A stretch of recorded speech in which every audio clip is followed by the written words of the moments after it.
सो बच्चे अब ये नेक्स्ट चैप्टर है, यानी कि यूनिट 3 का पहला चैप्टर। सो हमने first unit, second unit and fourth unit जो है वो कंप्लीट कर लिया। तो बच्चे इसके बाद हम थर्ड यूनिट ले रहे हैं, जिसमें से पहला चैप्टर जो है वो ह्यूमन से जुड़े हेल्थ और डिजीज एस्पेक्ट्स को एक्सप्लेन करता है। तो बच्चे हम आगे बढ़ने से पहले एक बार डिजीज और हेल्थ के बारे में बात कर लेते हैं। तो सबसे पहले हेल्थ क्या है?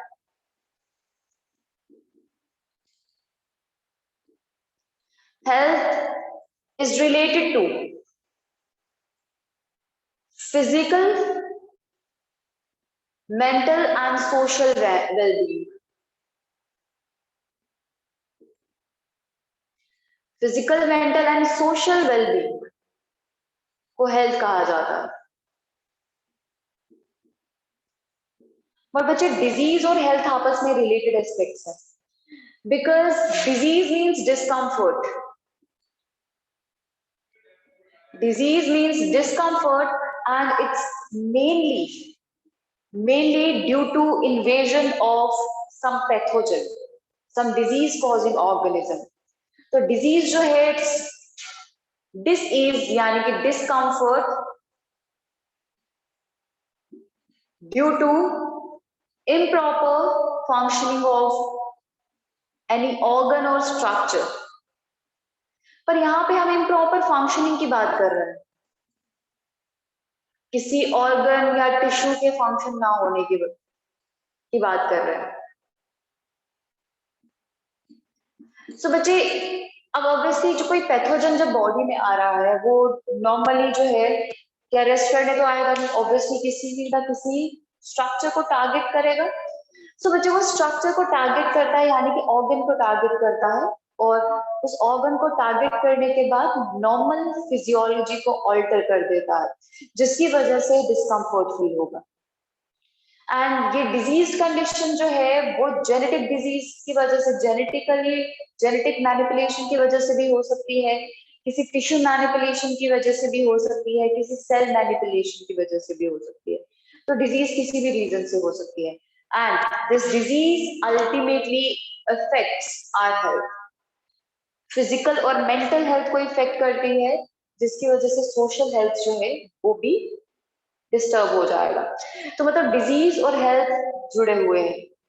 जरूरी नहीं है एक अनहेल्दी पर्सन डिजीज हो, बट एक डिजीज पर्सन हमेशा अनहेल्दी होगा। तो ये एस्पेक्ट्स है, ये बेसिक एस्पेक्ट्स है जो कि इस चैप्टर से जुड़े हुए हैं।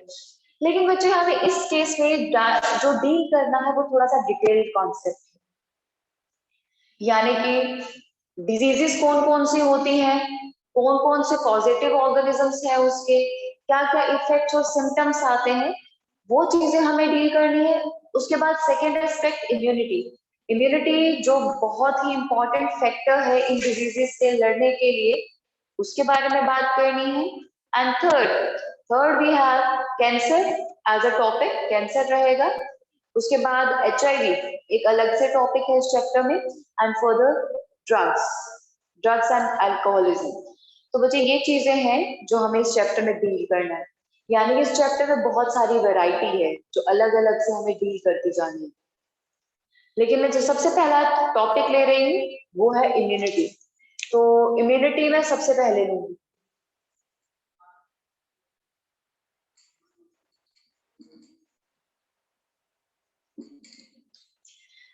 इम्यूनिटी है क्या? इम्यूनिटी को हम रिलेट करेंगे बॉडी की कैपेबिलिटी के साथ। इम्यूनिटी जो है it's a capability of body और capability of body cells to fight against the disease. It's the ability of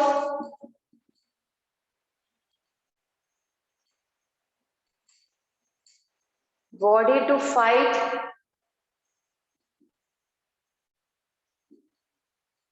against disease, यानी कि डिजीज और डिजीज कॉजिंग ऑर्गेनिज्म से लड़ने की टेंडेंसी को इम्यूनिटी कहते हैं। ठीक है, and this immunity is provided by immune factors, WBCs and special organs जो WBCs को डेवलप करते हैं। उनको एक स्पेशल जगह देते हैं अपने काम करने के लिए। ठीक है। सो बच्चे अब ये जो इम्यूनिटी है ना जो बॉडी में है, एक ह्यूमन बॉडी है, तो बच्चे वो दो तरह की है। We have two types of immunity.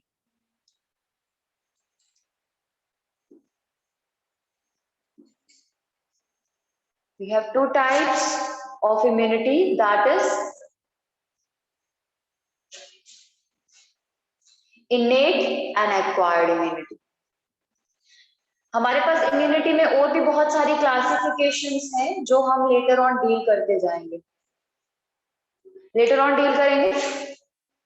But एक मेजर टॉपिक है इम्यूनिटी यहाँ पे, तो एक्वायर्ड इम्यूनिटी। तो सबसे पहली क्लासिफिकेशन हम स्टार्ट करने के लिए यही दे रहे हैं, इनेट एंड एक्वायर्ड इम्यूनिटी। तो इन्हीं फैक्टर्स से, उन्हीं टाइप से हम स्टार्ट करेंगे। सबसे पहले मैं इनेट इम्यूनिटी ले रही हूँ।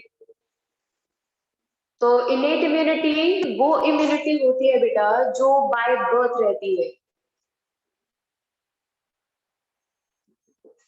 इज प्रेजेंट बाय बर्थ, यानी कि वो इम्यूनिटी जो बर्थ से प्रेजेंट रहेगी। क्योंकि जो यंग वन जो है, जो बर्थ ले रहा है, वो भी ये डिजीज कंडीशन में आ सकता है, जो कोई भी नहीं चाहेगा।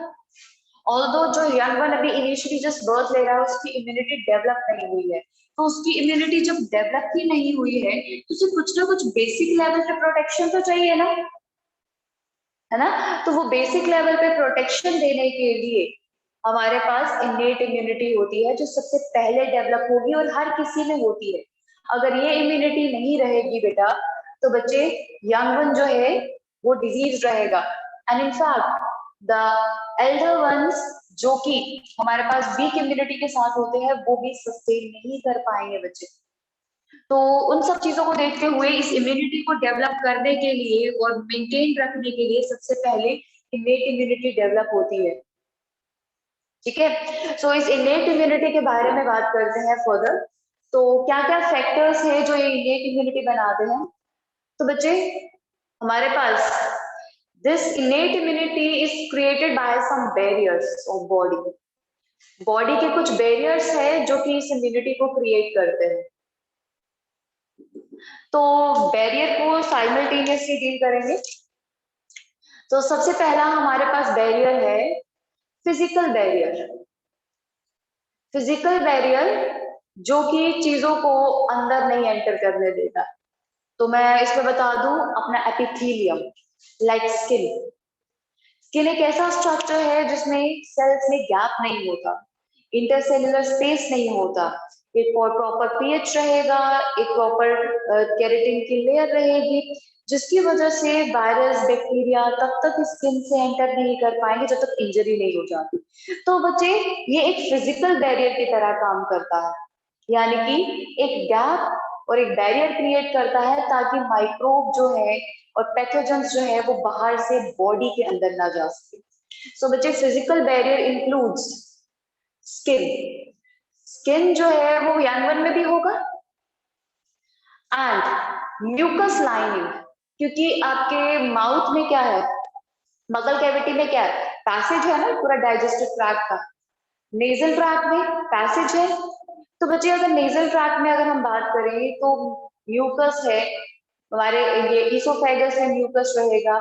ऊपर से हमारे यानी कि ईयर की बात करें तो वहाँ पे सेरिमन यानी कि वैक्स रहता है, जो कि माइक्रोब्स को, डस्ट को ट्रैप करने के लिए होता है। तो include skin, mucus lining and cerumen. Cerumen यानी कि एयर वैक्स। ठीक है। सो ये है हमारे पास फिजिकल बैरियर्स। कोई भी माइक्रोब आएगा वो ट्रैप हो जाएगा, वो पकड़ा जाएगा, वो अंदर तक नहीं रीच कर पाएगा।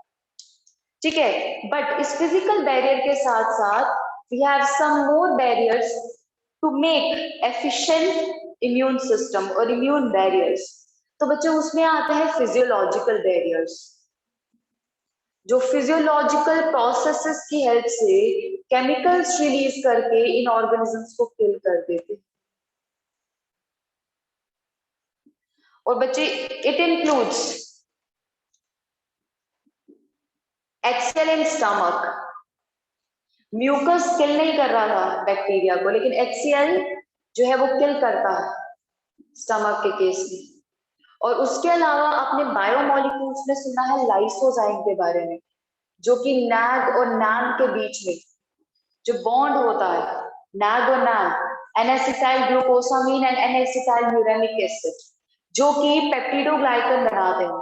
तो peptidoglycan is the main component of bacterial cell wall. तो लाइसोजाइम जो है वो सेल्यूला में प्रेजेंट रहता है, डाइजेशन में पड़ा है बेटा ये, एंड टेयर्स में, हमारी आंखों में टेयर्स जो है बचे वो प्रोटेक्टिव फंक्शन कर रहे हैं ताकि किसी और पोर्टल के थ्रू बैक्टीरिया जो है वो अंदर ना जा पाए। तो मतलब फिजिकल बैरियर के बाद फिजियोलॉजिकल बैरियर जो है वो उसे स्ट्रॉन्ग कर रहा है, तो उसके एग्जिस्टेंस को स्ट्रॉन्ग करेगा। एंड थर्ड, फिजियोलॉजिकल बैरियर के बाद थर्ड है सेल्यूलर बैरियर।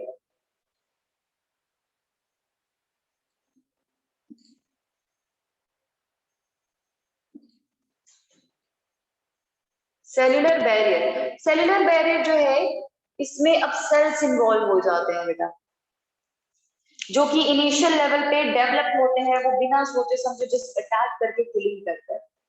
मतलब इम्यून सिस्टम के बाकी सेल्स के एक्टिवेशन का वेट नहीं करेंगे ये। तो बच्चे cells like natural killer cells, natural killer cells होते हैं बेटा, यानी कि NK cells and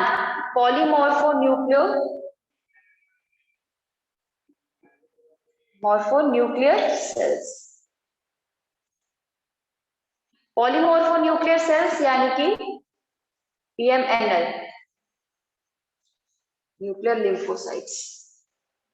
polymorphonuclear lymphocytes यानी कि PMNL।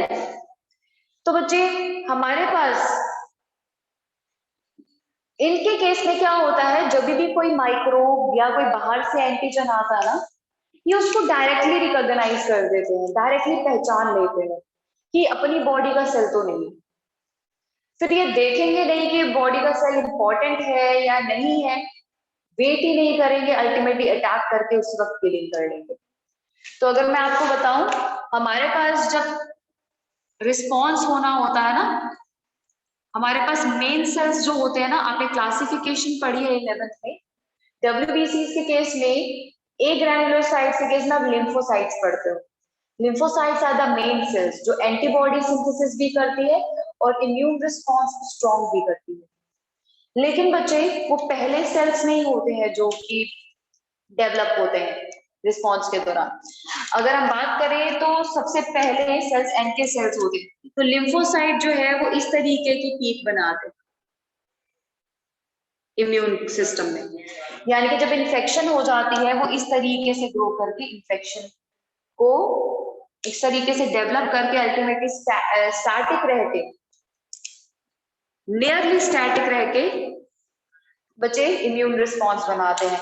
बट PMNL जो है इस टाइम के दौरान जब हमारे पास लिम्फोसाइट्स अपनी एक्टिविटी को बढ़ा रहे हैं, उस टाइम पे पहले ही NK सेल्स जो है वो अपना काम कर चुके होते हैं। हाँ, जब ये स्टेशनरी फेज और हाई पीक आ जाती है लिम्फोसाइट की एक्टिविटी में, तब ये PMNL और NK सेल्स जो है वो अपनी एक्टिविटी को खत्म कर देते हैं, वो उनका डाउनफॉल आ जाता है। लेकिन तब तक वो सिचुएशन को संभालने की कोशिश करते हैं कि तब तक एटलीस्ट इंफेक्शन बढ़े ना, तब तक उस माइक्रोब को किल किया जा सके। और सबसे बड़ी बात ये है हमारे पास कि एनके सेल फर्दर किसी रिस्पॉन्स को एक्टिवेट नहीं कर सकते। वो क्या करेंगे, वो जस्ट पहचानेंगे और किलिंग कर देंगे, काम खत्म। वो किसी को नहीं बताएंगे कि हाँ ये एक्टिविटी जो बॉडी के लिए हार्मफुल हो सकती है ये हो रही है, ठीक है। तो एक्चुअली वो किसी को नहीं बताते, इम्यून रिस्पॉन्स बढ़ाते नहीं है, दैट्स व्हाई उनको एक सुपीरियर बेस नहीं दिया गया, ठीक है। अदरवाइज ये पहले सेल्स है जो डेवलप हो जाते हैं इस सिचुएशन में। तो PMNL और NK cells natural killer cells जो है वो प्रायर बेसिस पे और इमीडिएट बेसिस पे काम करते हैं ताकि इंफेक्शन ज्यादा बढ़ ना जाए। और इनफैक्ट इनके अलावा we have cytokine barriers also.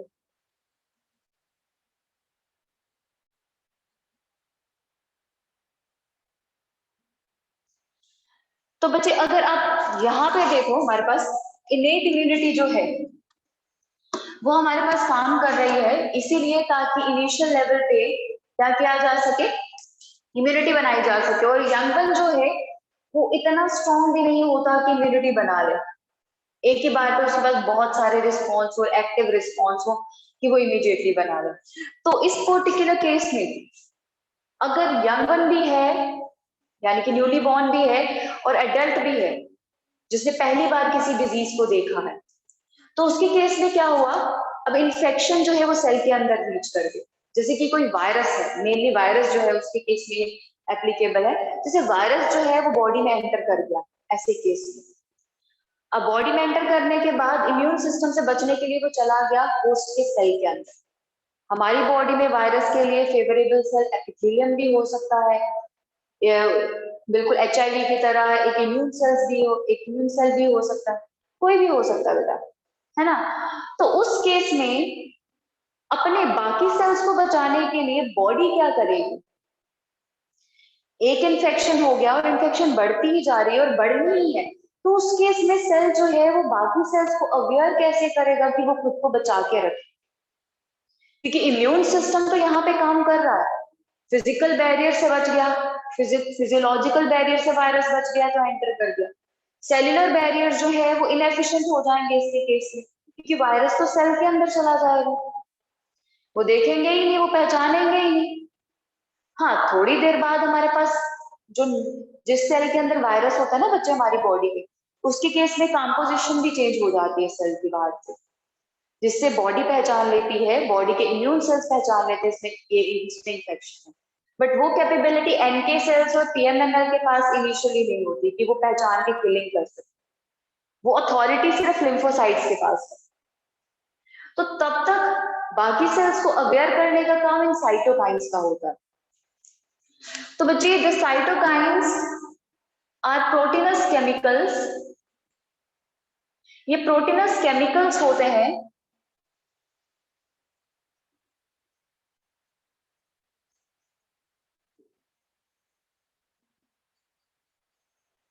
released by और secreted by infected cells।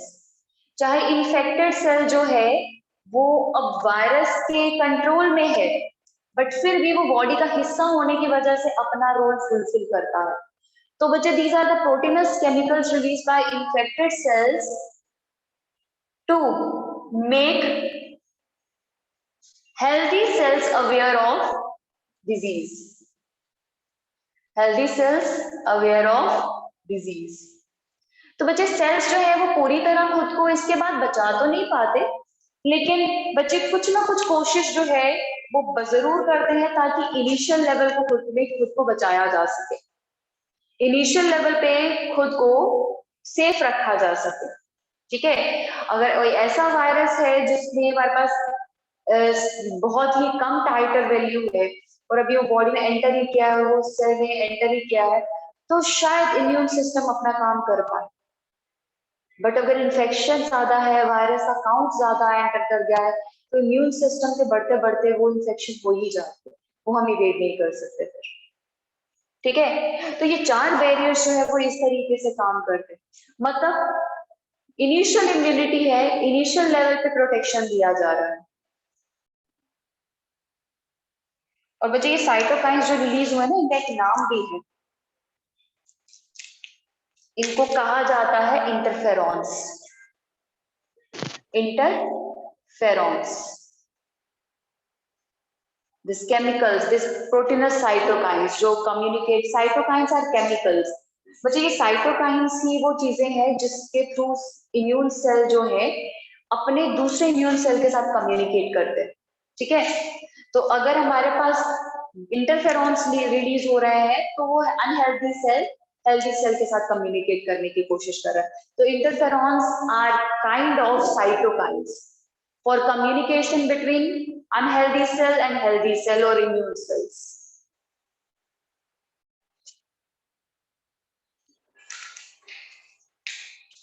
सो बच्चे सेकंड है एक्वायर्ड इम्यूनिटी।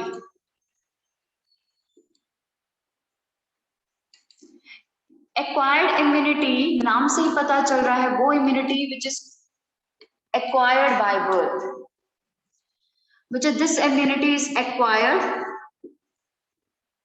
after birth.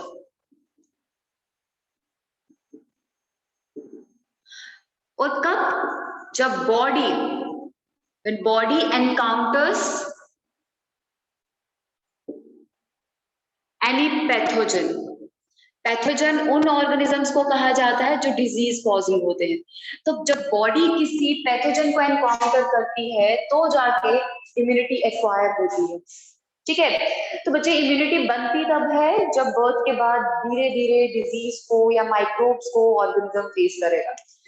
तो बच्चे अब this acquired immunity is of two types.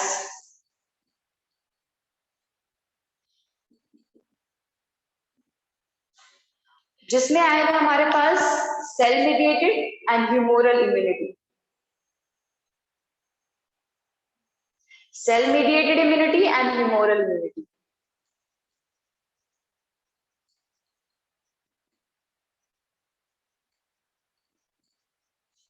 And cell mediated, ये दो तरह की इम्यूनिटी है।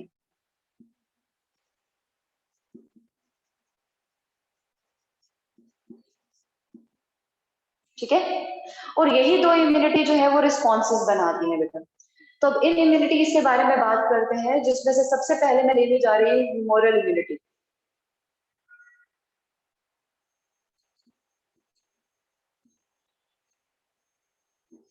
तो ह्यूमोरल इम्यूनिटी वो है जो कि बनाते हैं बी सेल्स।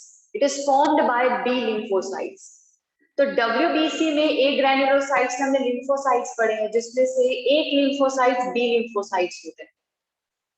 तो ह्यूमोरल इम्यूनिटी जो है वो बी लिम्फोसाइट्स बनाते हैं।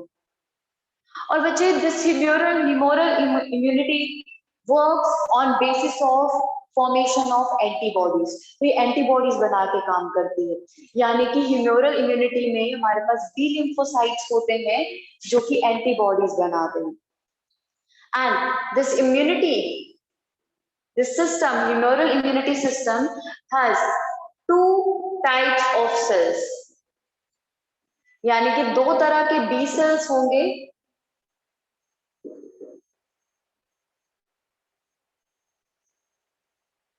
That is प्लाज्मा सेल्स, जिसे आप प्लाज्मा बी सेल्स कहते हो, और दूसरा memory B cells. Plasma B cells ये टर्म जो है हम एरियोलर टिश्यू में यूज कर चुके हैं। ठीक है, तो इससे हम फेमिलियर हैं। तो ह्यूमोरल इम्यूनिटी में जो बी लिम्फोसाइट्स होते हैं वो दो तरह के होते हैं। एक प्लाज्मा सेल्स जो बनने के बाद इमीडिएटली एंटीबॉडीज बनाना शुरू कर देते हैं। This plasma cell forms antibodies depending upon किस तरीके का ऑर्गेनिज्म है, उसको एनालाइज करने के बाद उसी को टारगेट करने वाली अकॉर्डिंगली वो स्पेसिफिक एंटीबॉडीज बनाते हैं। ठीक है, वो एंटीबॉडीज कैसी होती हैं, किस तरीके से होती हैं, क्या स्ट्रक्चर है, वो सब करना है बेटा।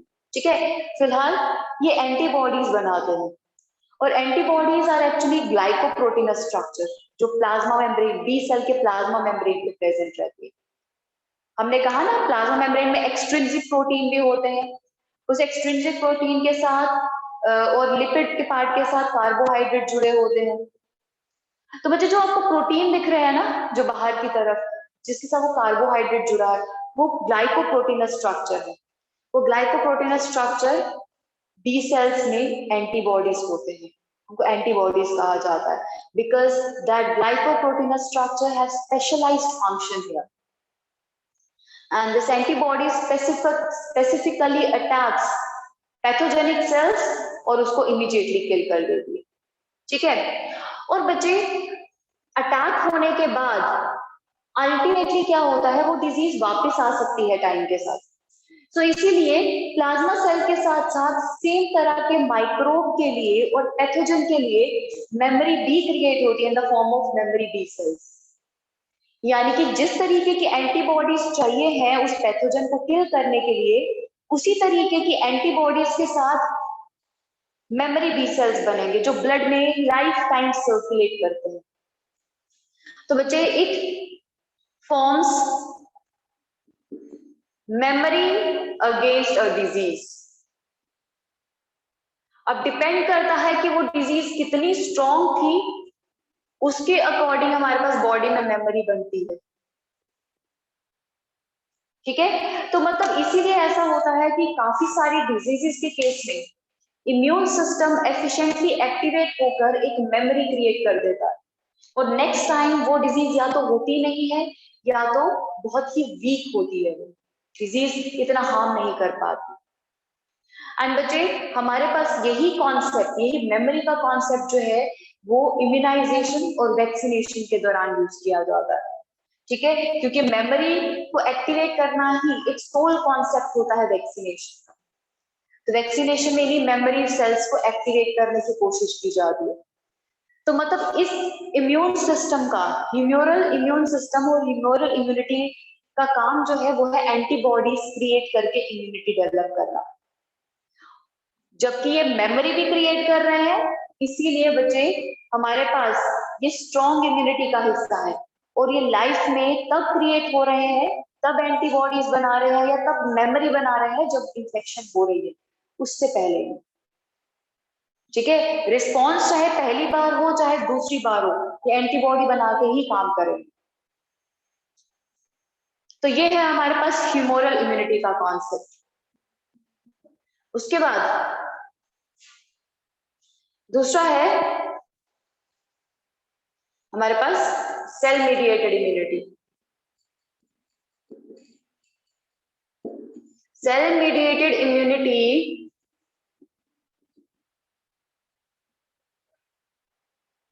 वो इम्यूनिटी है जो कि फॉर्म करते हैं T lymphocyte. These are the superior immune cells. वो अकेले ऐसे सेल्स जिसके पास अथॉरिटी है बाकी इम्यून सेल्स को एक्टिवेट करने की। और इसमें हम एक और तरह के सेल्स भी डील करेंगे जिसको रिपोर्ट करना होता है डायरेक्टली टी लिम्फोसाइट्स को। ठीक है, तो टी लिम्फोसाइट्स जो है हमारे पास ये इम्यूनिटी को कंट्रोल करते हैं, सेल मीडिएटेड इम्यूनिटी। तो सेल मीडिएटेड इम्यूनिटी वो है which is controlled by T lymphocyte.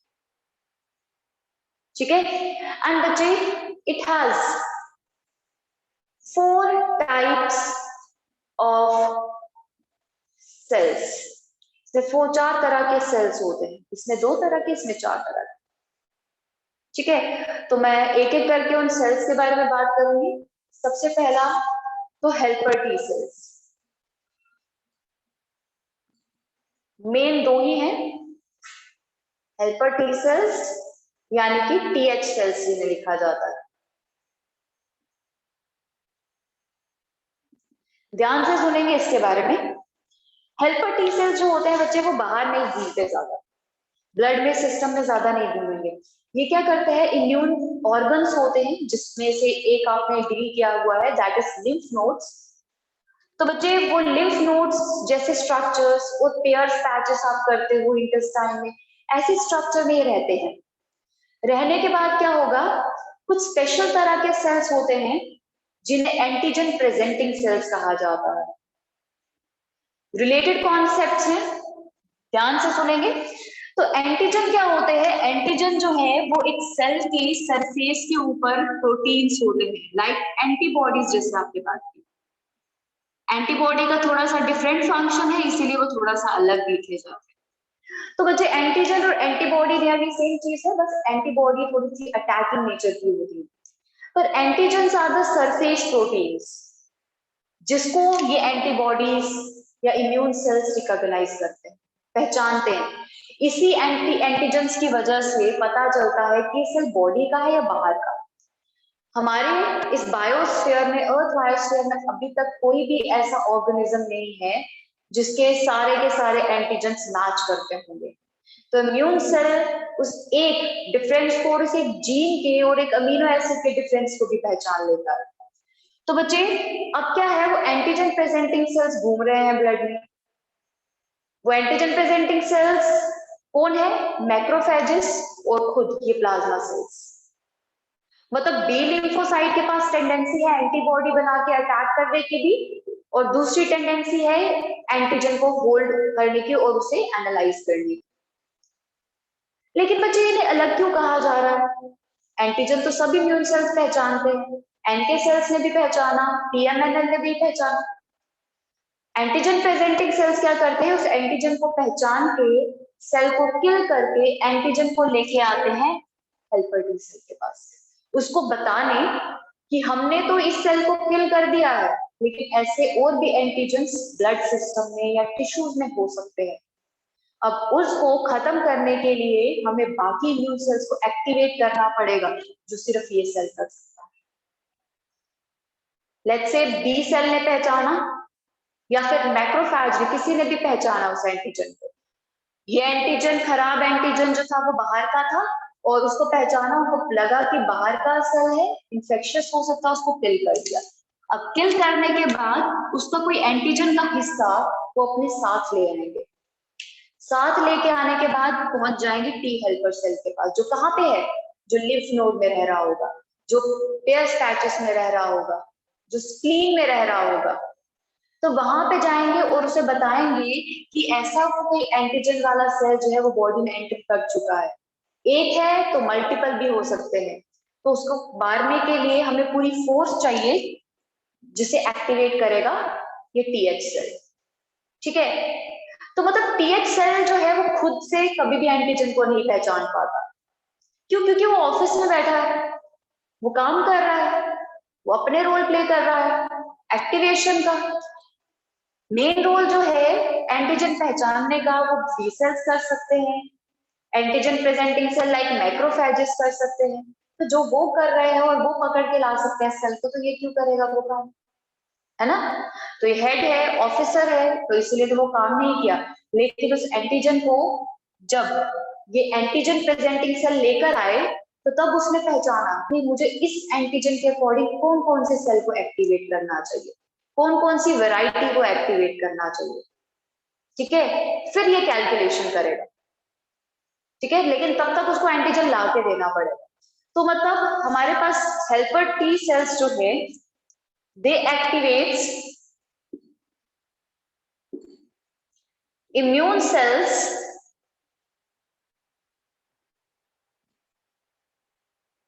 Against foreign antigen. Foreign antigen मतलब जो बाहर से आया है। ठीक है, against foreign antigen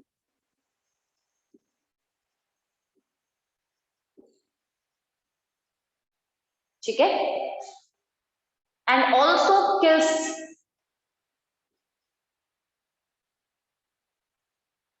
sales with foreign antigen. मतलब जब एक बार ये एक्टिवेट हो गया तो ये क्या करेगा? इम्यून सेल्स को किल भी कर देगा, इम्यून सेल्स को एक्टिवेट भी कर देगा, और फॉरेन एंटीजन, वो सेम एंटीजन वाले सेल्स अगर दिख भी गए तो उसे किल भी कर देगा। मतलब एक्टिवेट होने तक की देरी होती है, बट एक्टिवेट करने कौन आएगा? Antigen presenting cells. ठीक है, सो बच्चे it needs antigen to be provided by antigen presenting cells. Antigen presenting sales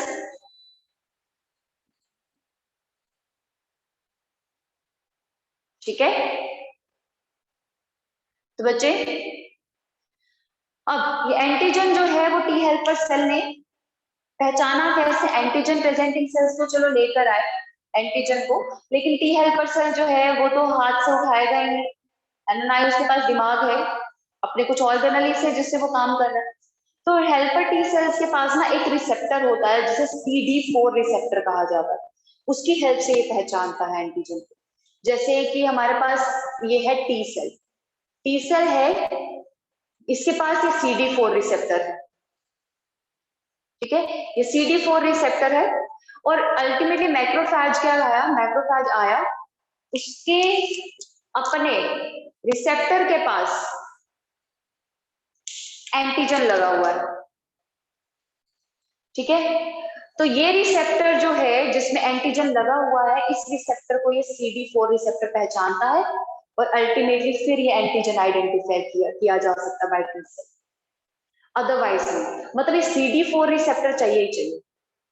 और मैं ये रिसेप्टर के बारे में इसीलिए बता रही हूँ क्योंकि बच्चे यही CD4 रिसेप्टर है ना, ये HIV सेल का फेवरेट है, क्योंकि इसी CD4 रिसेप्टर की हेल्प से HIV सेल, HIV जो है, HIV वायरस जो है वो इस सेल को रिकॉग्नाइज करके एंटर करता है। तो बच्चे this T cells has CD4 receptor।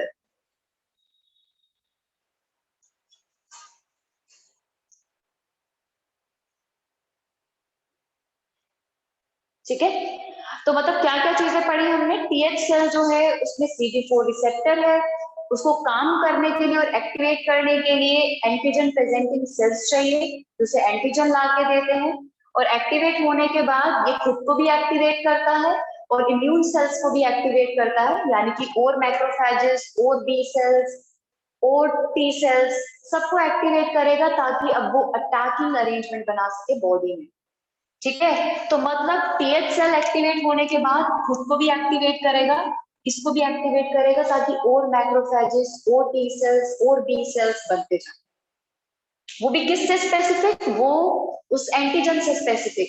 अब जो मैक्रोफेजेस नए बनेंगे ना, वो उन एंटीजन्स को पहचान पहचान के उन सेल्स को खत्म करते जाएंगे। तो इस तरीके से एक्चुअली टी हेल्पर सेल का काम है, यानी कि टी हेल्पर सेल जो है वो फॉरेन एंटीजन वाले ऑर्गेनिज्म की किलिंग में हेल्प करते हैं। ठीक है, लेकिन बच्चे अब एक चीज है, अगर बाहर से कोई इंट्रूडर आ रहा है तो उसे मारने का प्रोविजन है, लेकिन अपना ही बॉडी का सेल अगर इंफेक्टेड हो जाए तो, ठीक है, तो मतलब अपनी बॉडी का सेल ही बॉडी के अगेंस्ट काम करने लगे तो बॉडी के लिए फेवरेबल ना हो, है ना, तो उस केस में क्या किया जाएगा, उस केस के लिए भी एक्शन लेना पड़ेगा ना, क्योंकि हमारे केस में भी क्या होता है, अगर बाहर से कोई टेररिस्ट आ रहा है, इंट्रूडर आ रहा है, उसे भी किल किया जाता है, लेकिन यहाँ से अपने देश से भी अगर कोई अनयूजुअल एक्टिविटी शो करेगा तो उसे भी, उसके लिए भी प्रॉपर लीगल एक्शंस होंगे। तो सेम बॉडी को यहाँ पे भी करना होगा। बाहर के लिए तो अरेंजमेंट हो गया, अब बॉडी के सेल्स के लिए क्या अरेंजमेंट है उसके बारे में जानते हैं। सो हेल्पर टी सेल के बाद ultimately we have cytotoxic T cell. Cytotoxic T cells यानी कि टीसी सेल्स आप कह सकते हो। अब कुछ डिफरेंसेस हैं इनके केस में। बच्चे इसके केस में जो रिसेप्टर्स होते हैं वो CD8 रिसेप्टर्स होते हैं, जो कि डायरेक्ट एंटीजन को रिकॉग्नाइज कर सकते हैं। दे रिकॉग्नाइज एंटीजन डायरेक्टली। मतलब ये भी टी सेल्स हैं, सुपीरियर सेल्स यानी कि ऑफिसर सेल्स हैं, लेकिन ये हमारे पास सबसे सुपीरियर सेल्स होंगे, यानी कि इसका भी ऑफिसर ये है, जरूरत पड़ने पर यही इसको एक्टिवेट करता है।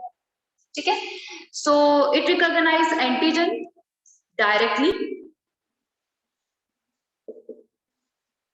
and kills infected cells। अब ये स्टेटमेंट्स क्या कह रहे हैं बच्चे, इनमें क्या होता है, साइटोटॉक्सिक सेल्स जो है ना वो किसी एंटीजन प्रेजेंटिंग सेल्स पे डिपेंडेंट नहीं होते। वो क्यों, क्योंकि बच्चे साइटोटॉक्सिक सेल्स का काम है कि अगर कोई अपना सेल इंफेक्ट हो गया है बॉडी का तो उसे मार देना बिना कुछ सोचे समझे। अब एंटीजन प्रेजेंटिंग सेल्स अपने बॉडी के सेल्स हैं, ऑब्वियसली एक सॉफ्ट कॉर्नर होगा कि नहीं अपनी बॉडी का सेल है, इसको नहीं हम पहचानेंगे, इसको कुछ नहीं करेंगे।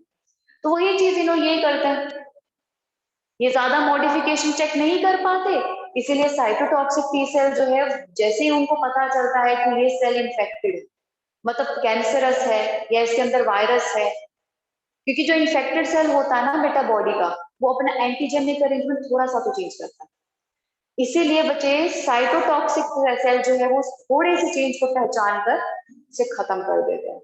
मतलब दूसरी बार नहीं सोचेंगे कि क्या करना, छोड़ना है या रख दे, कुछ भी नहीं, दिखा और खत्म।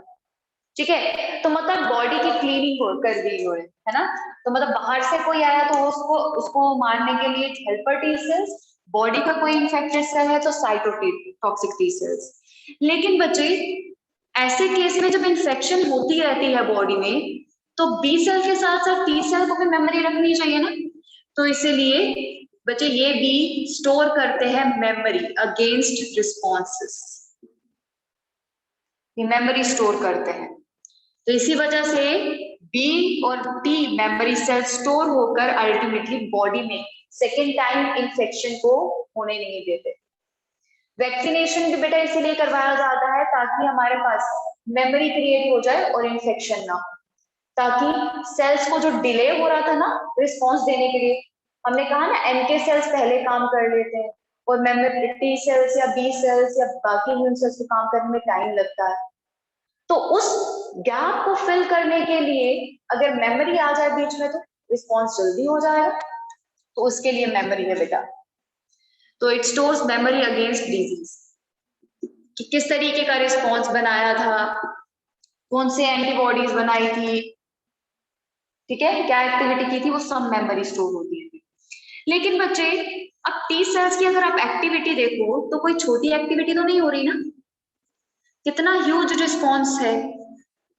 तो बच्चे देखने में ऐसा लग रहा है कि बॉडी के फॉरेन सेल्स को किल कर रहा है बाहर से जो आए हैं, कितना अच्छा है। लेकिन बच्चे किलिंग के लिए क्या कोई छोटे छोटे रिस्पॉन्सेस को यूज कर रहे होंगे, कि ऐसे केमिकल्स और ऐसे स्ट्रॉन्ग रिस्पॉन्सेस यूज करते हैं जो सिर्फ और सिर्फ बाहर के एंटीजन के लिए नहीं, अपनी बॉडी के सेल्स को भी किल करना शुरू कर सकते हैं, हार्म करना, मतलब डायरेक्टली नहीं इनडायरेक्टली। ठीक है। तो आपको एक चीज बता देती हूँ, जैसे अगर लीवर के केस में ना अगर गॉल ब्लैडर की लेट्स से डक्ट है, वहां पे इन्फेक्शन हो जाती है, इन्फेक्शन के दौरान ना इम्यून सेल्स ना यहाँ पे सारे इकट्ठे होके ना रिस्पॉन्स क्रिएट करना शुरू कर देते और इस जगह को ब्लॉक कर देते हैं, जिसकी वजह से लीवर डिजीजेस हो जाती है। ठीक है। तो सोचो बॉडी को ही नुकसान कर दिया। तो बच्चे बिल्कुल वॉर जैसा कंडीशन है, जब वॉर होती है तो सिविलियंस की भी डेथ होती है, वॉर होती है इकोनॉमिक लॉस होता है, रिसोर्सेस का लॉस होता है, बस वही चीज बॉडी के साथ है। जब टी लिम्फोसाइट एक्टिवेट हो गए मतलब वॉर कंडीशन है बॉडी के लिए, ये नॉर्मली एक्टिवेट नहीं होते। अगर इनका ह्यूज रिस्पॉन्स आ गया मतलब वॉर कंडीशन है बॉडी के लिए, अब बॉडी को तैयार रहना पड़ेगा नुकसान के लिए। इनफैक्ट फीवर जो है वो इम्यून रिस्पॉन्स है, नुकसान बॉडी को भी होता है अगर वो ज्यादा देर परसिस्ट करती है। ठीक है। तो इसीलिए जब हमारे पास इन्फेक्शन खत्म हो गई तो इन लोगों को कौन बताएगा कि इन्फेक्शन खत्म हो गई, अब एक्टिविटी खत्म करो, ये तो अपनी तरफ से काम कर रहे हैं, लड़े जा रहे हैं लड़े जा रहे हैं। ठीक है। बुलेट्स फायर करे जा रहे हैं, साइटोकाइंस रिलीज किए जा रहे हैं, इंटरल्यूकिन्स रिलीज किए जा रहे हैं। तो बच्चे अब उस केस में सप्रेसर टी सेल्स जो है वो क्या करते हैं, इन्वॉल्वमेंट में आते हैं, they suppress activity of T cell. तो मतलब जरूरत खत्म हो जाने पर टी सेल की एक्टिविटी को सप्रेस करने की कोशिश करते हैं ताकि बॉडी की कंडीशन नॉर्मल हो जाए। जितनी एनर्जी इनके काम करने में लग रही है अब वो बॉडी को हील करने में लगे, अब फर्दर रिस्पॉन्स ना रहे। तो मेमोरी टी सेल्स जो है ना वो सेकेंड टाइम, वो नॉर्मली मेमोरी के साथ होते हैं लेकिन वो एक्टिवेट भी तब होते हैं जब सेकेंड टाइम डिजीज होगी, अदरवाइज। ठीक है। So this is about T cells.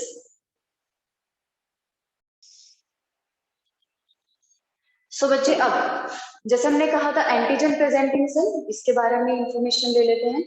So antigen presenting cell जो है बच्चे एक तरह से वो सेल्स हैं जो कि एंटीजन को लेकर जाते हैं टी सेल के पास। सो बच्चे they carries antigen to T cell. तो बच्चे अगर मैं इसको स्पेसिफिक कर दूं तो ये वो सेल है जो फॉरेन एंटीजन को कैरी करते हैं टू टी हेल्पर से। तो मतलब यहाँ पे अगर आप स्पेसिफिकली मेंशन करो they carries foreign antigen to T helper cells. क्यों? क्योंकि टी हेल्पर सेल एक ऐसा सेल है जिसे रिकॉग्निशन के लिए हेल्प चाहिए होती है इन सेल्स की, वो डायरेक्टली रिकॉग्नाइज नहीं कर सकता।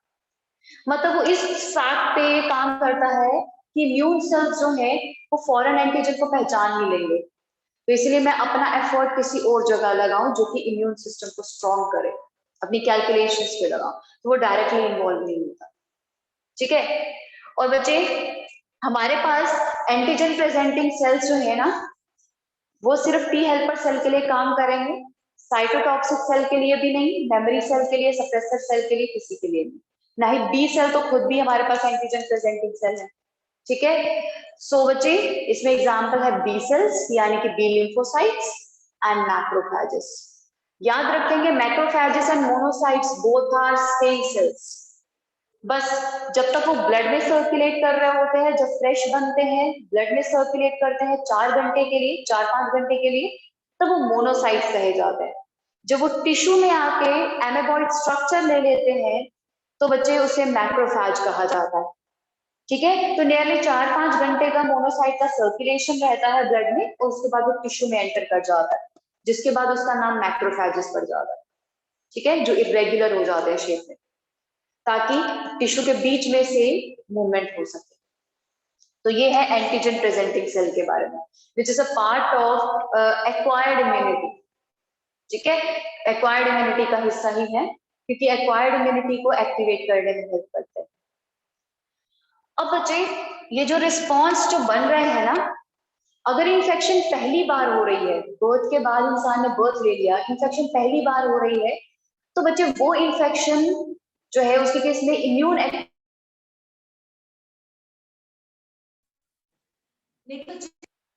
अल्टीमेटली अगर हमारे पास एक बार इन्फेक्शन हो गई और मेमोरी बन गई है, तो इम्यून रिस्पॉन्स बढ़ने में डिले नहीं होगा। इसीलिए हमारे पास इम्यून सिस्टम के रिस्पॉन्स को 2 पार्ट्स में डिवाइड किया गया, प्राइमरी और सेकेंडरी, और वो चीज हम करने वाले हैं कल के लेक्चर में।